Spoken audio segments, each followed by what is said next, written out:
Estamos en una serie de prédicas del libro de Efesios. Hoy será el tercer sermón y hasta ahora solo hemos leído el primer versículo. Pero no os preocupéis, hoy vamos a empezar a ir un poco más rápido.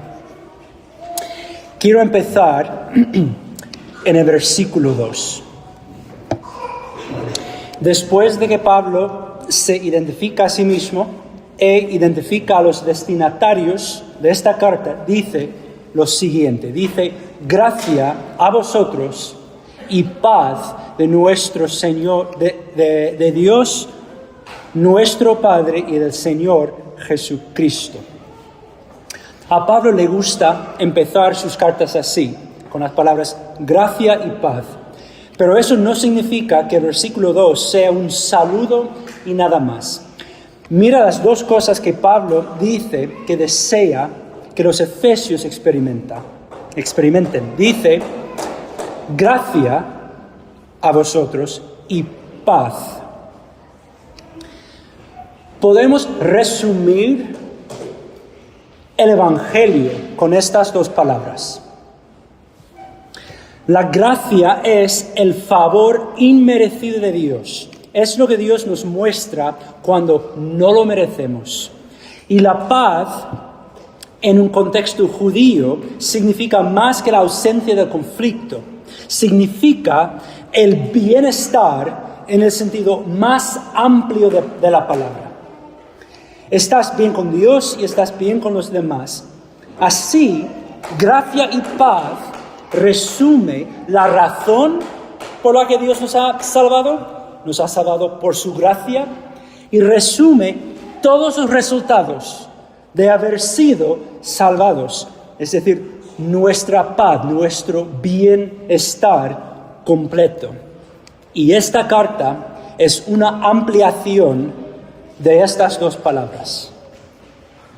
Ahora, antes de empezar a examinar los siguientes versículos, quiero comentar sobre la estructura de estos versículos.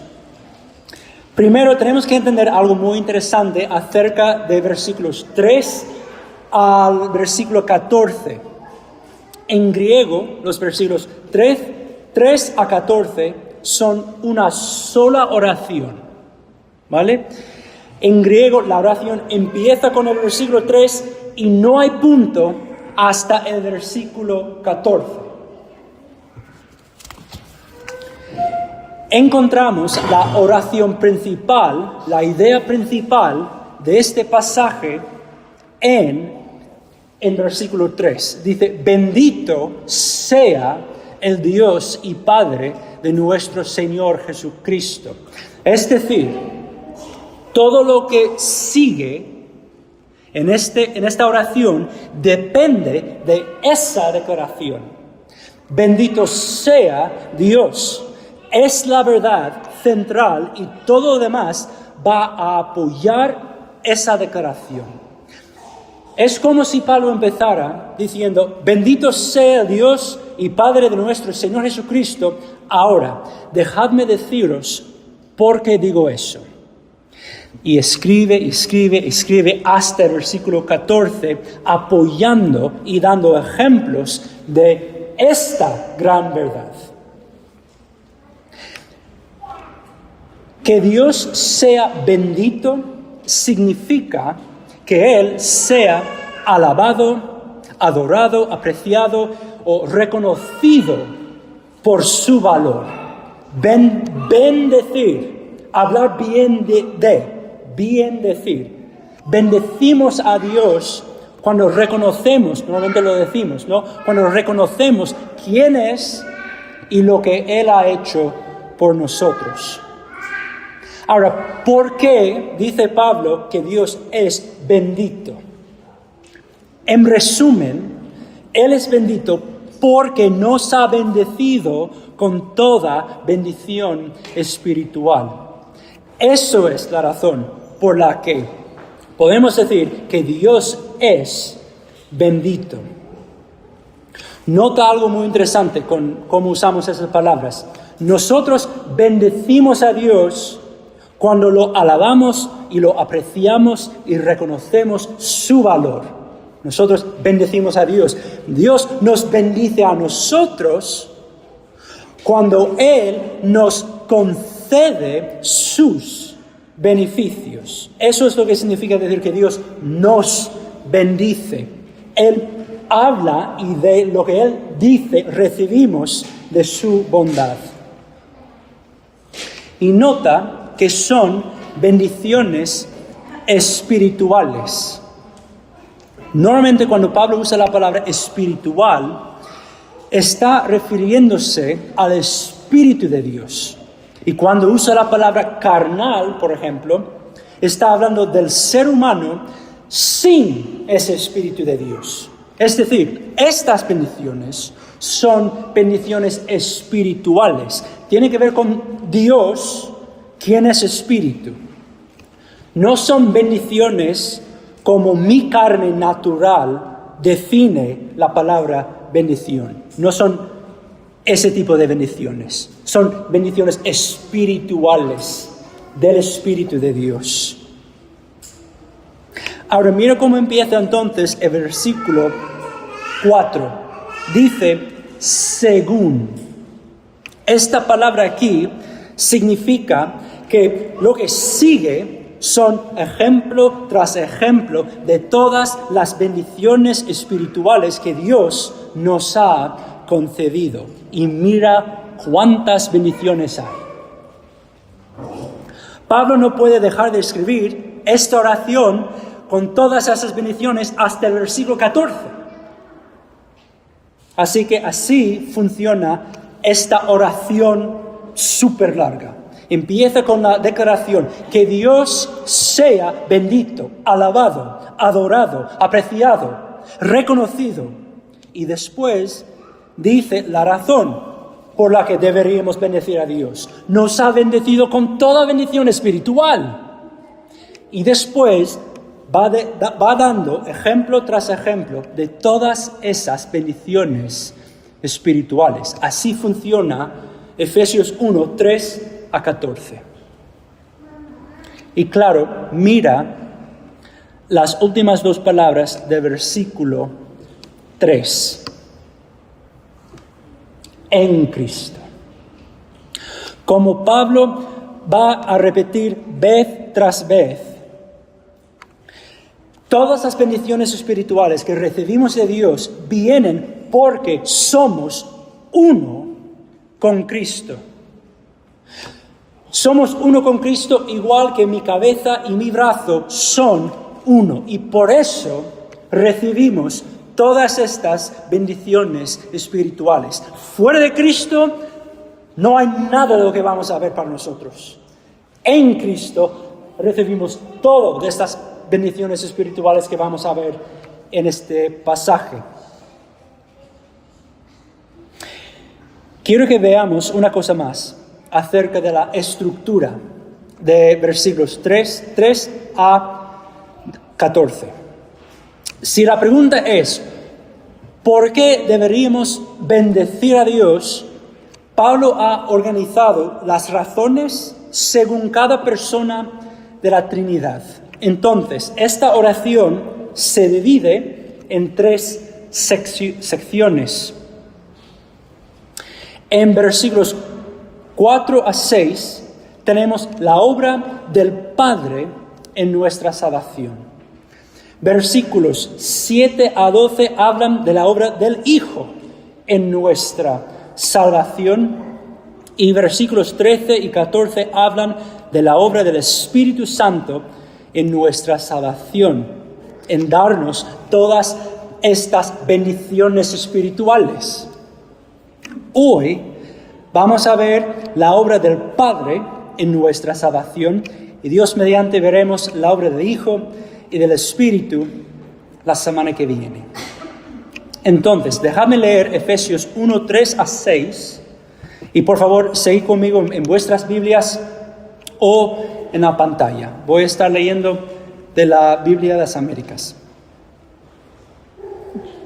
Efesios 1, 3 a 6 dice: Bendito sea el Dios y Padre de nuestro Señor Jesucristo, que nos ha bendecido con toda bendición espiritual en los lugares celestiales en Cristo, según nos escogió en Él antes de la fundación del mundo para que fuéramos santos y sin mancha delante de Él.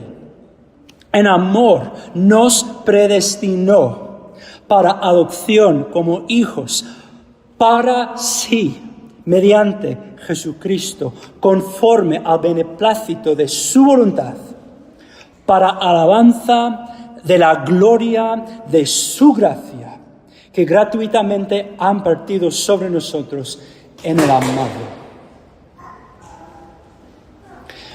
Voy a empezar con un resumen de lo que Pablo dice acerca de la obra del Padre en nuestra salvación. Y lo voy a resumir así. El Padre nos escogió a ser santos y sin mancha. ¿Por qué? ¿Por qué nos escogió? Porque nos predestinó a ser sus hijos. ¿Para qué? ¿Para qué nos ha predestinado a ser sus hijos? Para que la grandeza de su gracia sea alabada. Y por eso Pablo dice que Dios sea bendito. Examinemos entonces cada parte de esta definición una por una. ¿Vale? Primero, Dios nos escogió a ser santos y sin mancha. El versículo 4 dice, según nos escogió en Él antes de la fundación del mundo para que fuéramos santos y sin mancha delante de Él. Aquí Pablo dice que nos escogió. Dios es el único ser en el universo quien de verdad escoge libremente. Virgilio lo explicó muy bien hace un par de semanas en el estudio de Éxodo. En el universo, Dios es el único ser que realmente tiene lo que llamamos libre albedrío. Esto significa que cuando Dios escoge algo, no hay ninguna influencia que condicione su decisión. Es libre. Nosotros, como seres humanos caídos, no escogemos así. Aunque pensemos que escogemos libremente, la verdad es que hay todo tipo de influencias que condicionen lo que escogemos, sobre todo nuestros deseos pecaminosos. Por eso la Biblia dice que somos esclavos del pecado. No somos libres para elegir lo que queramos de verdad. En Juan 8:34 Jesús dice, en verdad os digo que todo el que comete pecado es esclavo del pecado. Los esclavos no son libres para elegir lo que quieran. Su amo determina lo que escojan. En cambio, Dios realmente es libre. Nadie ni nada condiciona lo que Dios haga. Su decisión no depende de nadie fuera de Él mismo. Y Dios nos escogió. Su decisión no dependió de nada fuera de Él mismo. Y Dios nos escogió, es decir, lo hizo sin que nadie ni nada influenciara esa decisión. Lo hizo porque quiso. Punto. ¿A quiénes entonces Dios escogió? A los que están en Cristo. Dios ha escogido a los que son uno con su Hijo. ¿Cuándo Dios nos escogió? Dice, antes de la fundación del mundo. Antes de crear el mundo, Dios libremente escogió a su pueblo. Y antes de que tú y yo hubiéramos hecho ni bien ni mal, porque no existíamos, fue entonces que Dios dijo, Él es mío, ella es mía, esa persona me pertenece. Antes de la creación del mundo, Dios nos escogió y desde entonces nos ha tenido en mente. Eso es asombroso. Otra pregunta, ¿qué fue el propósito para el cual Dios nos escogió? Es decir, ¿para qué Dios nos escogió?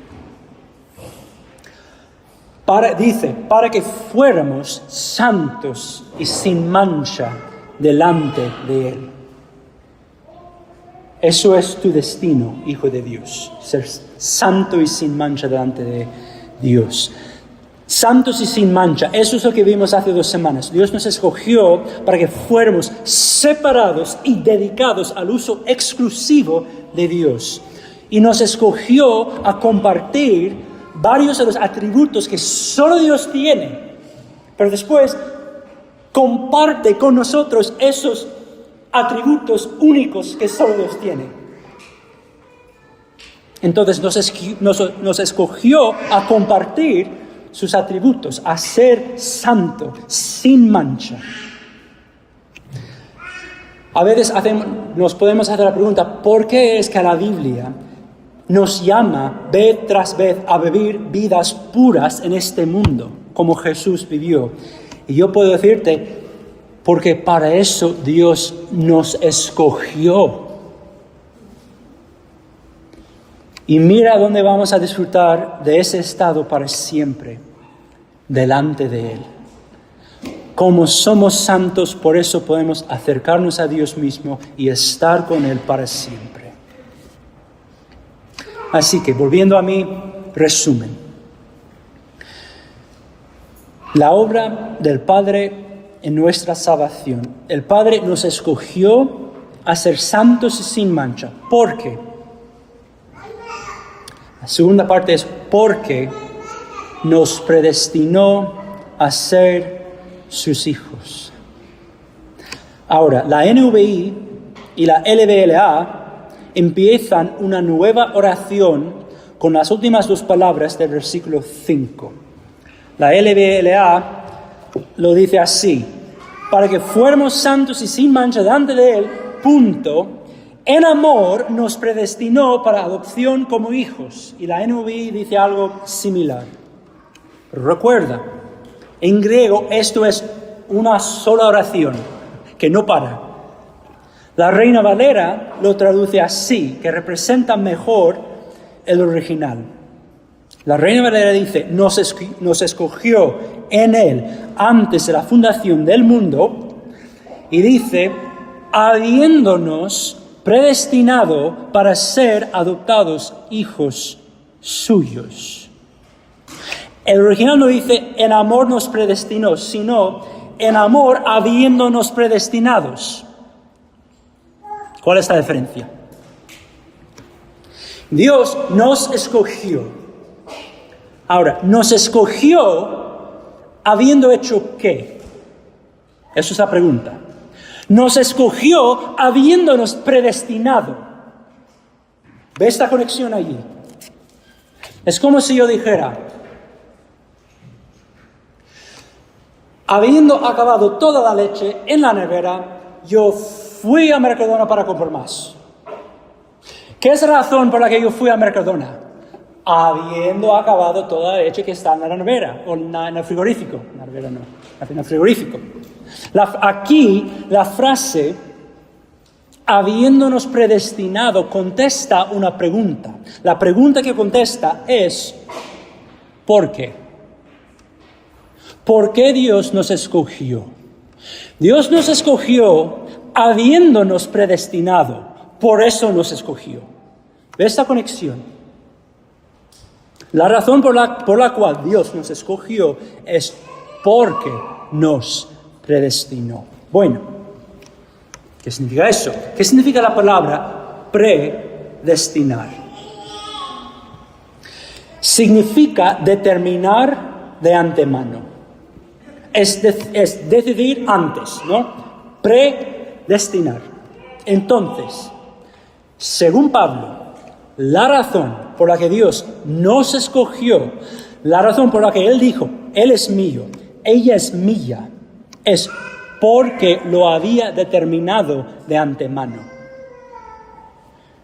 Entonces, ¿de qué depende el acto de Dios de escogernos? El acto de Dios de escogernos depende de la predeterminación de Dios. Punto. Entendamos lo que no dice aquí. No dice que Dios nos escogió porque éramos los más guapos y los más listos. Si Dios nos escogió porque éramos los más guapos, pregunta, ¿de qué depende la elección de Dios? Depende de nuestra belleza. Al final depende de nosotros. Y la elección de Dios no depende de nosotros. Dios nos escogió sola y exclusivamente porque Él determinó hacerlo de antemano. Punto. Ni siquiera dice aquí que Dios nos escogiera porque miró en el futuro y vio que fulano y mengano iban a creer en Él y por eso los escogió. Si la elección de Dios depende de nuestra decisión, entonces al final la elección de Dios depende de nosotros y no depende de Dios. Y eso no es lo que Pablo está diciendo aquí. Escucha lo que dice en Romanos 9, 11 a 13. Hablando de Jacob y Esaú, los nietos de Abraham, Pablo escribe, aun cuando los mellizos, Jacob y Esaú, no habían nacido y no habían hecho nada, ni bueno ni malo, para que el propósito de Dios conforme a su elección permaneciera, no por las obras, sino por aquel que llama, se le dijo a ella, a su madre, el mayor servirá al menor. Tal como está escrito, a Jacob amé, pero a Esaú aborrecí. ¿De qué dependió la decisión de Dios de elegir a Jacob como hijo de la promesa? Dependió sola y exclusivamente del propósito de Dios conforme a su elección, dice. En otras palabras, Dios escogió a Jacob porque Dios había determinado hacerlo de antemano. No dependía de nada de lo que Jacob o Esaú hiciera, sino dependió de lo que Dios había predestinado a hacer antes de que nacieran. Por eso Dios nos ha escogido. Ha dicho, tú eres mío, porque lo predestinó. Punto. Solo por eso entonces podemos decir que somos salvos por gracia. Ahora, habiendo dicho eso, quizás digas, pues entonces, ¿qué? Dios no se siente nada hacia los que ha predestinado. Es frío y distante hacia los que ha predestinado. Nos predestinó y nos escogió con el mismo amor con el que yo determino y escojo las manzanas que quiero comprar de Mercadona. ¿Es así? No. ¿Cómo lo sé? Dice que nos predestinó en amor. Cuando Dios determinó de antemano a quienes iba a escoger, en ese momento decidió a quienes iba a amar. Vemos lo mismo en la próxima frase también. Aquí La Reina Valera dice, habiéndonos predestinados para ser adoptados hijos suyos. Según este versículo, ¿para qué Dios nos ha predestinado? Dice, para ser adoptados hijos suyos. Esto es lo que Dios determinó de antemano. Este es el destino que Dios nos ha dado. Con el amor de un padre hacia sus hijos determinó que Él será mi hijo, ella será mi hija, Él será miembro de mi familia, tendré a ella en mi familia. Ahora, hablamos tanto de la idea de ser hijos de Dios que no paramos a pensar en lo que significa realmente muchas veces. Digamos que un hombre rico decide adoptar a un niño mendigo de la calle. Piensa en todo lo que pasa en ese momento cuando el hombre hace eso. Primero, legalmente, ese hijo deja de pertenecer a sus padres biológicos. Es decir, ese niño sale de su familia en la que nació. Segundo, ese niño entra en una nueva familia. Tiene un nuevo padre, con todo lo que eso implica. Y su nuevo padre es su padre, tanto como él es padre de todos sus otros hijos biológicos que el padre tiene. Aunque ese niño no sea hijo biológico, llega a tener todos los derechos que tiene un hijo biológico. No hay diferencia. Disfrutará de la herencia de su nuevo padre igual que los hijos biológicos. Cristo es el Hijo de Dios por naturaleza. Podemos decir que Él es como un hijo biológico. Nosotros no somos hijos por naturaleza. No tenemos una naturaleza divina. Jesús, Cristo, sí. Nosotros no. Sino, aún así, somos adoptados. No somos hijos por naturaleza, sino somos hijos por adopción. Pero cuando Dios nos adopta, lo que es cierto ahora acerca de su Hijo por naturaleza llega a ser cierto acerca de nosotros también. Como dijimos la semana pasada, estamos en Cristo. Así que, Dios no determinó de antemano quiénes serían sus hijos, como yo determino cuáles manzanas voy a comprar del súper. Sino con su amor infinito, Dios determinó de antemano a quiénes serían sus hijos amados.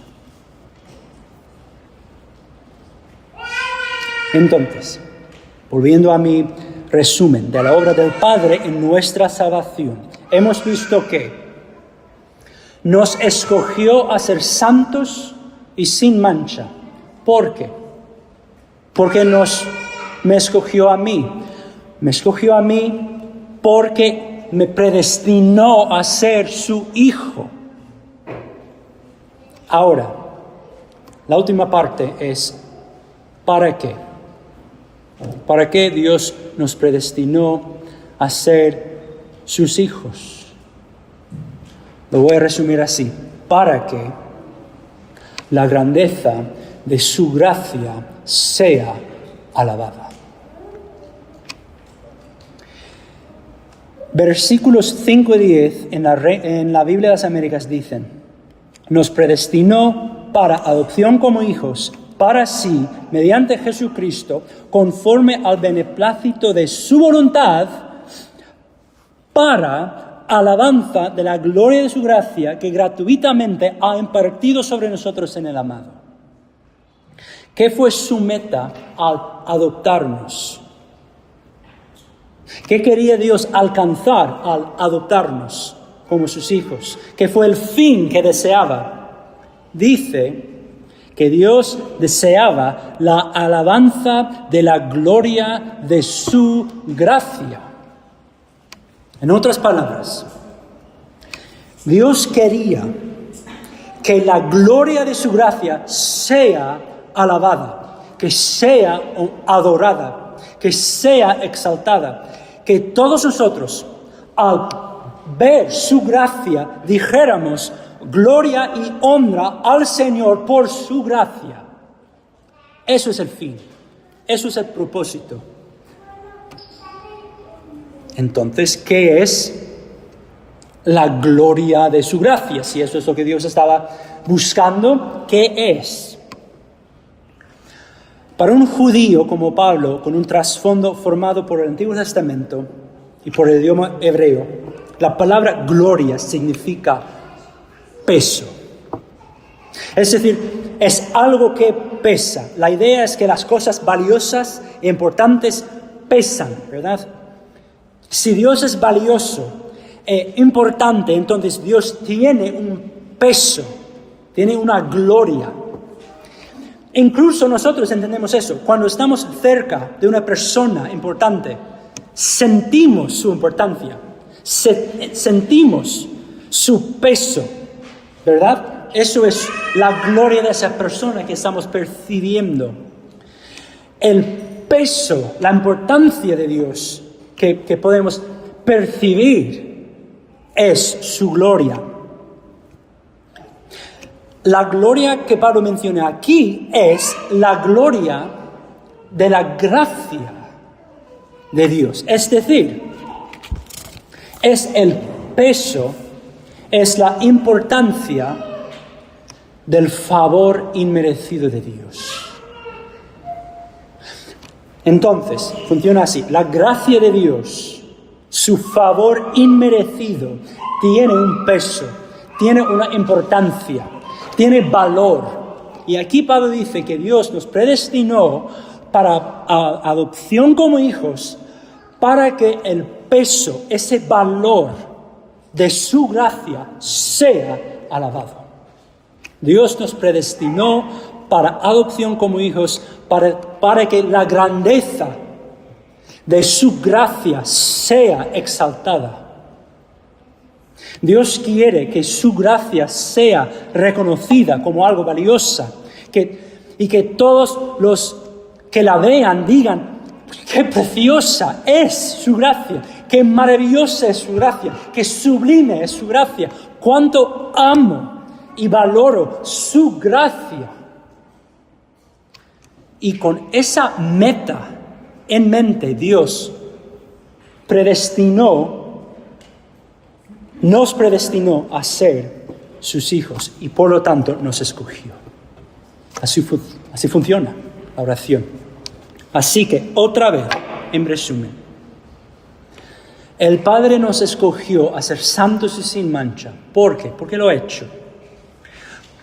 La única razón, nos predestinó a ser sus hijos. Por eso, punto. Nada más condicionó su decisión.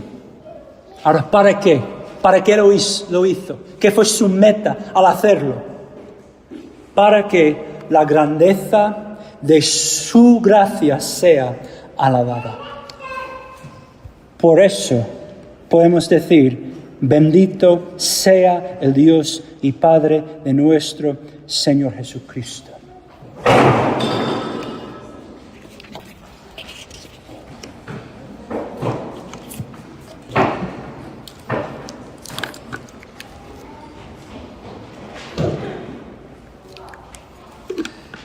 Mirad esto.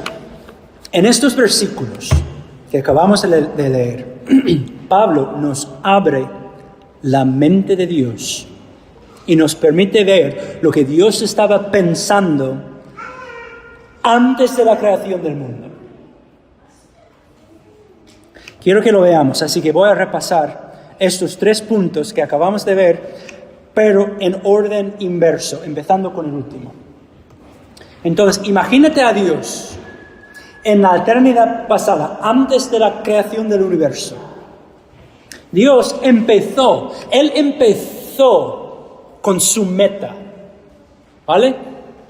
Él empezó con lo que Él quería alcanzar. Dios dijo: yo quiero lograr que la gloria de mi gracia sea alabada. Eso es lo que quiero. Es decir, yo quiero que todo el mundo vea el peso infinito del favor inmerecido que yo soy capaz de derramar sobre los que menos lo merecen. Y quiero que alabanzas a mi gracia broten de los labios de todos los que vean la demostración de mi favor inmerecido. Eso es lo que yo quiero lograr. Así que, ¿qué haré? ¿Cómo voy a lograr esa meta?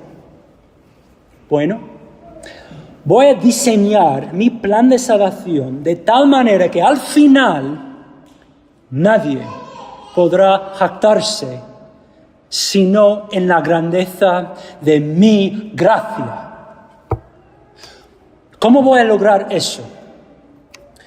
Según estos versículos, sin influencia ninguna, sin coacción, sin presión, sin condición, antes de que nadie haga hecho bien o mal, sin considerar nada dentro de ellos, yo, ahora mismo, en la eternidad pasada, simplemente determinaré de antemano a un grupo que voy a salvar.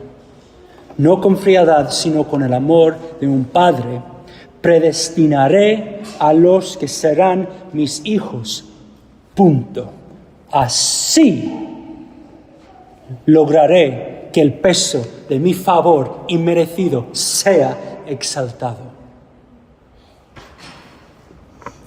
Entonces, después de predestinarlo, entonces, sola y exclusivamente en la decisión que yo he tomado de antemano, escogeré a los que serán salvos. Tú mío, tú mía, tú mío.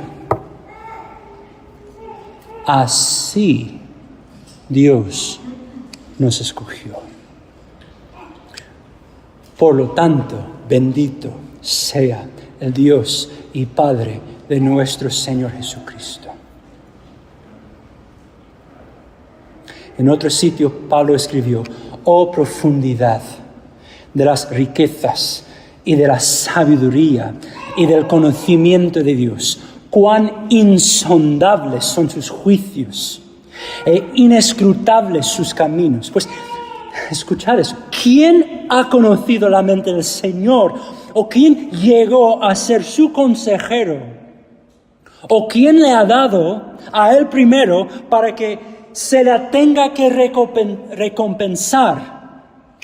Porque de él y por él y para él son todas las cosas. A él sea la gloria para siempre. Amén. Esto es entonces la obra del Padre en nuestra salvación. Y su obra en salvarnos sirve como un ejemplo que Pablo nos da para apoyar su declaración inicial: bendito sea el Dios y Padre de nuestro Señor Jesucristo. ¿Ves? Para concluir entonces, esta tarde hemos visto que Dios diseñó nuestra salvación de tal manera que al final el único tema de nuestra canción para la eternidad será la gloria de la gracia de Dios. Habrá estrofas sin fin, pero habrá un tema de la canción. Y si es así, entonces se me ocurrió una pregunta. ¿Alabo yo a Dios por la grandeza de su gracia hoy en día? Eso es la meta para la cual Dios me predestinó a ser su hijo. Entonces, estoy cumpliendo esa meta ahora mismo. Debería, ¿no? Y empecé a preguntarme entonces, ¿cómo es la persona que alabe la grandeza de la gracia de Dios? ¿Cómo se ve esa persona? ¿Cómo piensa esa persona? ¿Qué está pasando en el corazón de una persona que alaba la grandeza de la gracia de Dios? ¿Soy yo esa persona? Y voy a mencionar para concluir 3 cosas. 1, A esa persona, a la persona que alabe la grandeza y la gracia de Dios, a esa persona le encanta la idea de que Dios aporta 100% a su salvación y que Él aporta 0.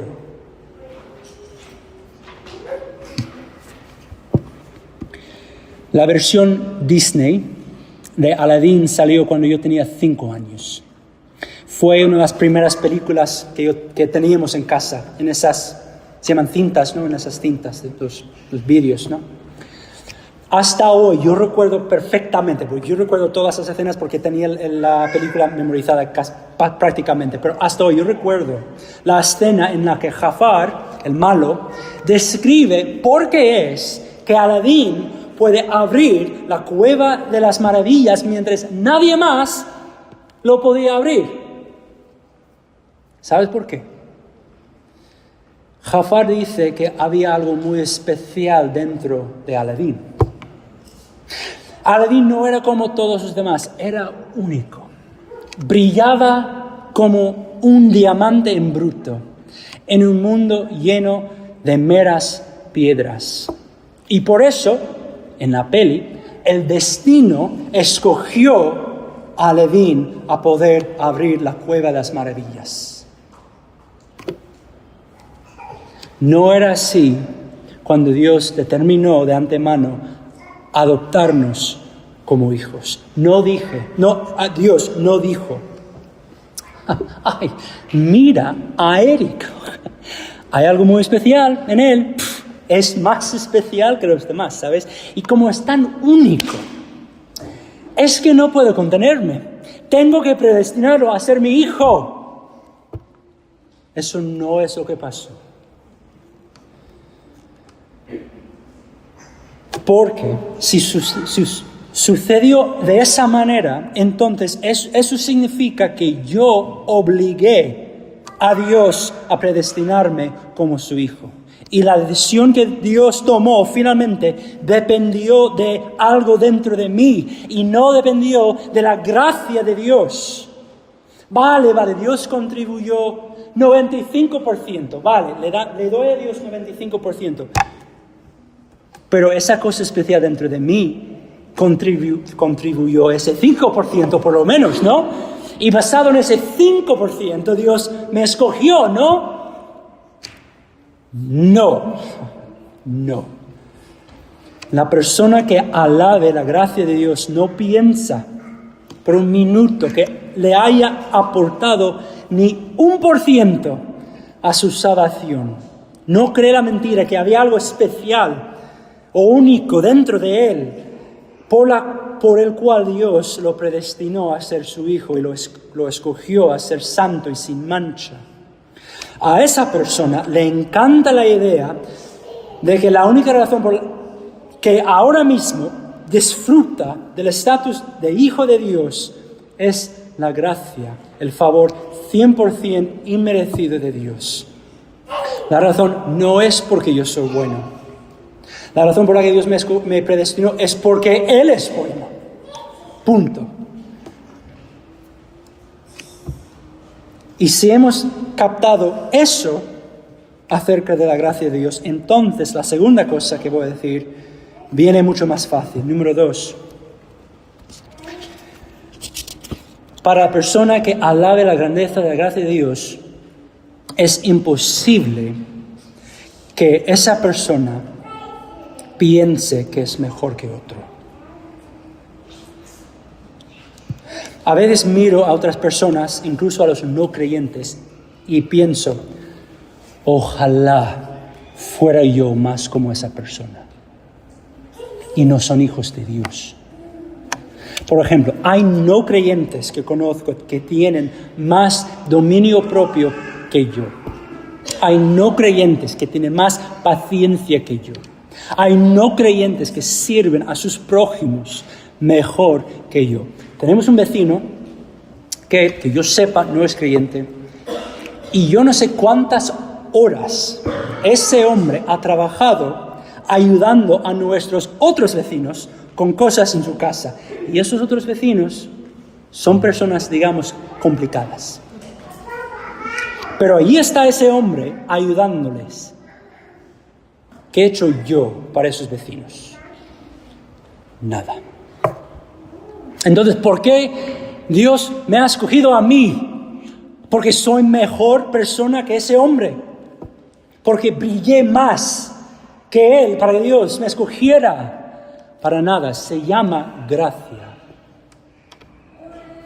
Así que es imposible que las personas que alaban la gracia de Dios piensen que son mejores que otros, porque saben que no merecen en absoluto lo que Dios les ha dado.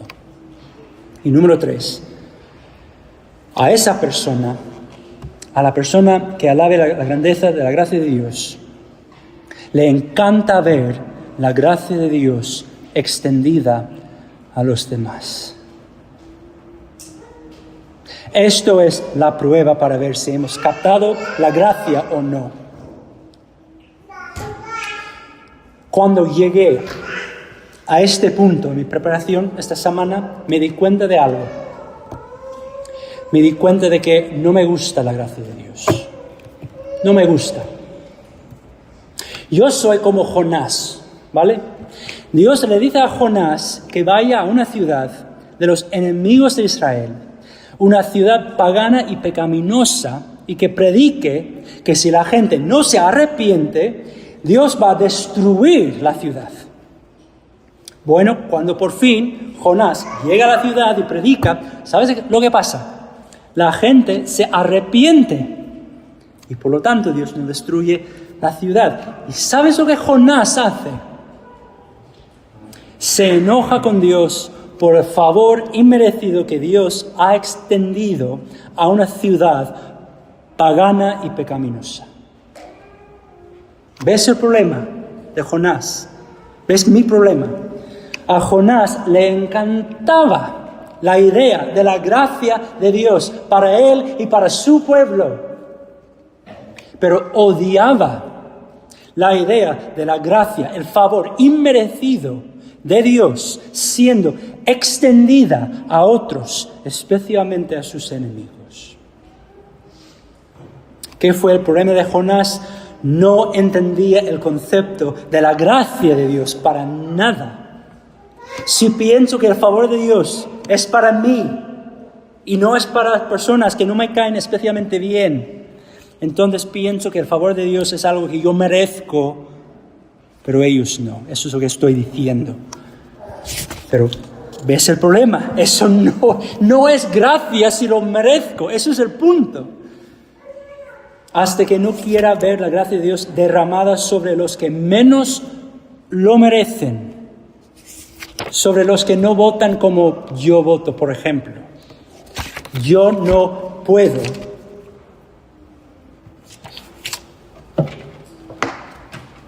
me falta una hoja de mis apuntes. Voy a terminar así. Hasta que yo no quiera ver la gracia de Dios derramada sobre los que menos lo merecen, yo no puedo decir que yo he captado lo que es la gracia de Dios. Yo no puedo decir que yo he captado el propósito para el cual Dios me ha predestinado. Yo no tengo ni la más remota idea de lo que es la gracia de Dios. Si yo no quiero ver esa misma gracia que yo no merezco derramada sobre todas las vidas de todas esas personas que tampoco la merecen.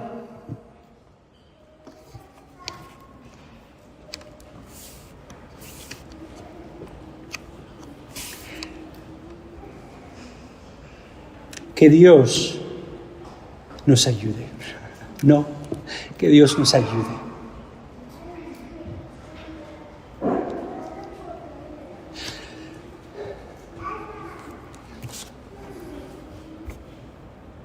¿Cómo la consigo? ¿Cómo consigo ver a los demás con esa gracia de Dios? Hay una sola manera que yo puedo extender o querer extender esa gracia a los demás. ¿Y sabes lo que es? Primero, yo tengo que recibir de esa gracia de Dios Y después, y solo después, voy a poder extender esa gracia a los demás. O querer que esa gracia sea extendida a los demás. Solo es así. Eso es la única manera que yo voy a poder vivir mi vida queriendo la gracia de Dios en las vidas de los que no me caen especialmente bien. Es porque yo he llegado a beber tan profundamente de la gracia de Dios. Yo sé que buena es la gracia de Dios. Yo entiendo que no es por ninguna razón, no es por nada de lo que yo he hecho, que Él me ha dado esta agua viva. Entonces, solo entonces, voy a poder decir, y eso lo que yo he probado, lo que yo he experimentado de Dios, eso es lo que quiero para vosotros. Eso es lo que quiero para mis enemigos, para quien sea, para esa persona en tu vida que casi no puedes con esa persona. Porque lo has recibido, lo has saboreado. Entonces, solo entonces puedes querer que esa misma gracia sea extendida. Entonces, que pongamos nuestros ojos en Cristo, quien nos ha salvado sin que lo merezcamos.